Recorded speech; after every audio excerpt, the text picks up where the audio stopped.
Smart saving plan తో మీ ఆత్మీయులకు ఉజ్వలమైన సురక్షితమైన జీవితం అందించండి. టాటా ఏఏతో ఇది సాధ్యం.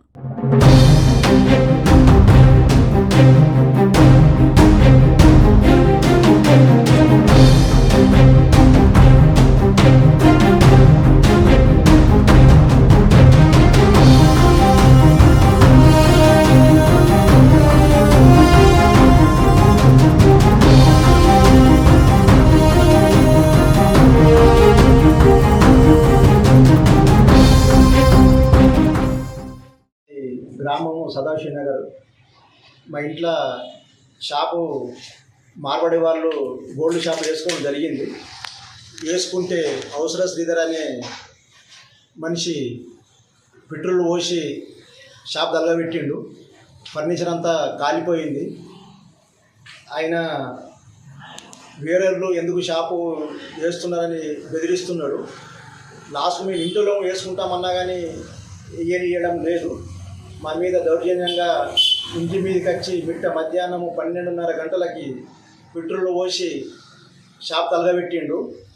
ఈ భారతదేశంలో ఇంత దౌర్జన్యంగా చేయడము ఎంతకాడి కరెక్ట్ అన్నా? మా మీద ఇంత దౌర్జన్యంగా ఇల్లు మధ్యాహ్నం నడి రోడ్లో ఉన్న ఇంటి మీద పెట్రోల్ పోసి తగలబెట్టడము ఎంతకాడికి కరెక్ట్ అన్నా? అవసర శ్రీధర్ అనే మనిషి మీద తగిన చర్య తీసుకొని ఆయనను కఠినంగా శిక్షించాలని మా డిమాండు. ఎందుకోసము మీ షాప్ పైన దాడి చేయాల్సి వచ్చింది? మా షాపు పైన మార్వాడి వాళ్లకు బంగారం షాపు ఇయ్యద్దని మా మీద దాడి చేస్తున్నారన్న.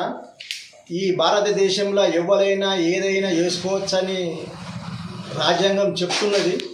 అంత చెప్పినా వీళ్ళకు అహంకారంతో మా మీద దాడి చేయడం జరిగిందన్న. మాకు పోలీసు వాళ్ళు కూడా అన్ని విధాలుగా సపోర్ట్ చేస్తున్నారన్న.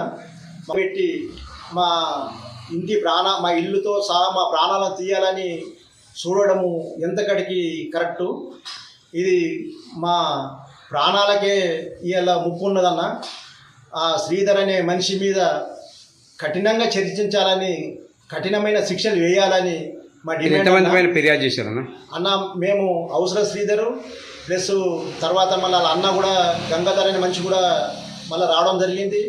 ప్లస్ మళ్ళా కోతి లింగారెడ్డి, జొన్నగాము రాజు ఆయనకు చాలా సపోర్ట్ చేయడం జరుగుతుంది. గ్రామంలో ఇంత విచ్చలవిడిగా చేయడము ఎంతకడి కరెక్ట్ అన్నా? ఇవాళ ఊరు ఇది అడివి అని మాకు సంబంధం అయితే లేదు. చాలా చాలా కఠినంగా శిక్షించాలని మేము కోరుకుంటున్నాము. మాకు కఠిన చర్యలు తీసుకోవాలి. మా ఇంటి మీద ఇంత దౌర్జన్యంగా మధ్యాహ్నము పెట్రోల్ పోసి మా ఇల్లు తగలబెట్టినందుకు వాళ్ళ మీద కఠినమైన చర్య తీసుకోవాలని మా డిమాండ్ అన్న. నేను ఇంట్లో ఉన్నా సార్. ఇంట్లో ఉంటే రాజస్థాన్కు మేము షాప్కు కిరాయికి ఇచ్చినాం. గోల్డ్ షాప్కి ఇస్తే రాడు శ్రీధర్ గాడు వచ్చిండు ముగ్గురిని తోలుకొని వస్తే వాడు 15 రోజుల నుంచి మీటింగ్ పెడుతున్నారు. మీటింగ్ పెడితే ఆయనకి ఏమైంది సార్, వాడు ఒకరోజు మా ఇంటికి కూడా దోలుకొచ్చినాం. మీటింగ్ జరిగింది. మా ఇష్టం వచ్చిన షాప్ మేము ఇస్తామని కూడా మాట్లాడుకున్నాము. అయితే సరే అన్న వాళ్ళు కూడా పెద్ద మనుషులు అన్నారు. అనగానే మళ్ళీ ఇవాళ పొద్దుగానే ఏం చేసిండంటే వచ్చిండు దొంగలు వచ్చి వాడు ఆ షాప్ చూపించిండు. వాడు దిగిండు కాలరా దిగి ముగ్గురు వచ్చి పెట్రోల్ తీసుకొచ్చి ఇంట్లో పోసిండు. ఆయన రాజస్థాన్ ఆయన వచ్చి అమ్మ ఇట్లా రారా అనగానే ఆయనకు ఫోన్ నెంబర్ ఇచ్చిన. మా ఆయనకు ఫోన్ చేస్తే మా ఆయన వచ్చిండు, మాట్లాడిండు.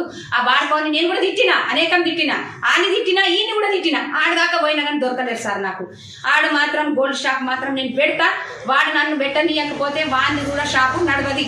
అంటే ఎందుకోసం మీ షాప్ కాలబెట్టాల్సి వచ్చిందమ్మా? ఎందు గురించి అంటే మాకు వానికి ఏమైనా పగలమా? మేము ఎందు గురించి వాడు పెట్టొద్దు, మీరు గోల్డ్ షాప్ పెట్టొద్దు అని చెప్తుండు. వాడు ఎందు గురించి చెప్తుండు? వాడు ఊరు కొన్నాడా, నగర్ కొన్నాడా? వాడేమన్నా వానికి ఏం సంబంధము? వాడు కూడా ధర్మరావు పెట్టుకెళ్ళి మెడికల్ షాప్ పెట్టిండు. కిరాణా షాప్ అది మాడవరోళ్ళకి ఇస్తే సారు ఆడు దాడి చేసిండు. ఇది పెట్టొద్దు, మాడవరోళ్ళకి ఇయ్యొద్దు, పెట్టొద్దు అని చెప్తుండు.